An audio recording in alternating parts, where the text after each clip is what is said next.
एक बार की बात है, राधोगढ़ गांव के पास एक नदी बहती थी। खेती के साथ साथ पीने के लिए भी उसी नदी का पानी इस्तेमाल होता था। उस नदी में एक चुड़ैल रहती थी। वो कुछ दिनों से लोगों को पानी नहीं भरने देती थी और बहुत परेशान करती। एक दिन, ए कमला, तूने मेरी चोटी क्यों खींची? पगला गई है क्या विमला? मैं भला तेरी चोटी क्यों खींचूंगी? झूठ मत बोल, यहाँ हम दो ही तो हैं। अरे अरे, वो देखो, हमारी मटकी का पानी कौन गिरा रहा है? रास्ते में उन्हें भुवन मिला, जो बैलों को पानी पिलाने नदी लेकर जा रहा था। क्या हुआ? इस तरह क्यों भाग रही हो जैसे भूत पीछे पड़ गया हो? हाँ दादा, भूती है नदी पर, सच में। भक, मैं ही मिला चुहल करने के लिए।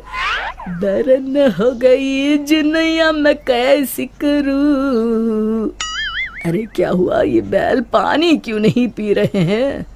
और मेरी धोती कौन खींच रहा है? कहीं भूत भागो रे। इसी तरह एक दिन रामू वहाँ से जा रहा था। उसने देखा बीच धारा में एक औरत बड़े ही आराम से बैठी हुई है। तुम वहाँ क्यों बैठी हो? अरे बाहर आ जाओ, मरना है क्या? उसने पलटकर आदमी की तरफ देखा और फिर जोर से हंसी। तुझे मारना है कहकर हाथ बढ़ाना शुरू किया। वो तेजी से गिरते पड़ते गांव की तरफ भागा और गांव आकर लोगों को बताया। हाँ, उस दिन मेरे बैलों को पानी भी नहीं पीने दिया उस चुड़ैल ने। हमारी मटकी का पानी गिरा दिया था। लगता है हमें ये गांव छोड़ना ही होगा। बिल्कुल सच कहा भुवन, मेरा भी यही मन है। गांव के सब लोगों ने गांव छोड़ने का निश्चय कर लिया। भुवन बेटा, हो गई तैयारी? हाँ काका, हो ही गई समझो। मुझे लगता है क्यों ना हम मुखिया जी के पास चले। हाँ, शायद कोई उपाय निकले। काका, मुखिया जी कोई ओझा तो नहीं? मुझे लगता है हमें हनुमान मंदिर के पुजारी के पास चलना चाहिए। बात तो तुम्हारी भी सही है। सारे गांव वाले पुजारी जी के पास गए। कहो, कैसे आना हुआ? हाँ पंडित जी, हम नदी वाली चुड़ैल के आतंक से परेशान हैं। आए दिन उसका आतंक बढ़ता ही जा रहा है। मुझे तो लगता है हम सबको भी गांव छोड़कर भागना पड़ेगा। समस्या तो गंभीर है, पर भगवान दयालु है। अवश्य ही कोई उपाय मिल जाएगा। आप ही बताइए, क्या करना होगा? हमें एक हवन करना होगा। जैसे ही उस हवन का पवित्र धुआं उसे लगेगा, वो श्राप मुक्त हो जाएगी। पर चुड़ैल को हवन कुंड तक लाना असंभव है। असंभव में ही संभव छुपा है भुवन। तो हवन किया जाए। कल हस्त नक्षत्र है, कल ही ठीक रहेगा। ठीक है पंडित जी। आप लोग इस सामग्री की व्यवस्था कर लीजिए। मैं ब्रह्म मुहूर्त में वहां पहुंच जाऊंगा।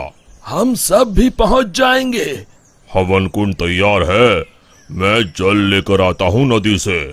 किसकी मौत आई है जो मुझे सोते ही जगाने चला आया? चुड़ैल जी, आप सोइए, मैं तो पूजा के लिए जल लेने आया हूँ। ये नदी मेरी है, इसका पानी भी मेरा, समझे? और हाँ, अपनी अकल को प्रसाद के जैसे बांटना बंद करो, समझे?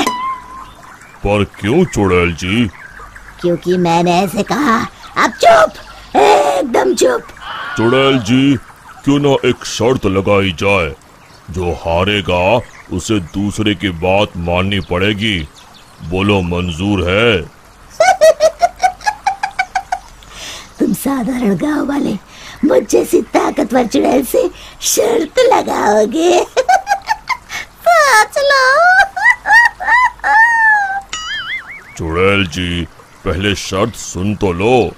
जितना तो मुझे ही है, फिर भी बता ही दो। अभी हम यहाँ नदी पर हवन पूजन कर रहे हैं, आपको उसमें आना होगा। उसके बाद हम सब गांव छोड़कर चले जाएंगे। और नहीं आई तो ऐसे ही रोज तुम्हारी नींद में खलल डालेंगे। ठीक है, पर मेरी एक शर्त है, मुझे कोई मंत्र सुनाई नहीं देना चाहिए। मैं पूजा में भाग नहीं लूंगी। ठीक है चुड़ैल जी, आप बस वहाँ बैठिएगा। चलो। गांव वाले चुड़ैल को देखकर डर गए, पर पुजारी जी ने इशारा किया तो वो शांत होकर बैठ गए। जैसे ही पंडित जी ने आखिरी आहुति आग में डाली और धुआं चुड़ैल की तरफ गया, वो जलने लगी और जोर जोर से चीखने लगी। बचाओ, मैं जल रही हूँ, बचाओ, कोई बचाओ, मैं सबको खा जाऊंगी, किसी को नहीं छोड़ूंगी, बचाओ। धीरे धीरे उसकी आवाज शांत हो गई। सब लोग सोच रहे थे कि चुड़ैल जलकर राख हो जाएगी, पर ये क्या? उस डरावनी चुड़ैल की जगह पर एक खूबसूरत परी खड़ी थी। वो मुस्कुराते हुए बोली, मैं एक परी हूँ। एक शाप के कारण मुझे चुड़ैल बनना पड़ा। आज आपके कारण मैं शाप मुक्त हो गई हूँ। अब मैं परी लोग जाऊंगी। उससे पहले एक वरदान देना चाहती हूँ। मांगो, क्या मांगते हो? अगर कुछ देना है तो ऐसा वरदान दो कि इस नदी का पानी कभी न सूखे। तथास्तु कहकर परी उड़ गई। फिर सब खुशी खुशी रहने लगे। शिक्षा, समस्या की जड़ तक पहुंचे बिना हार नहीं मानना चाहिए।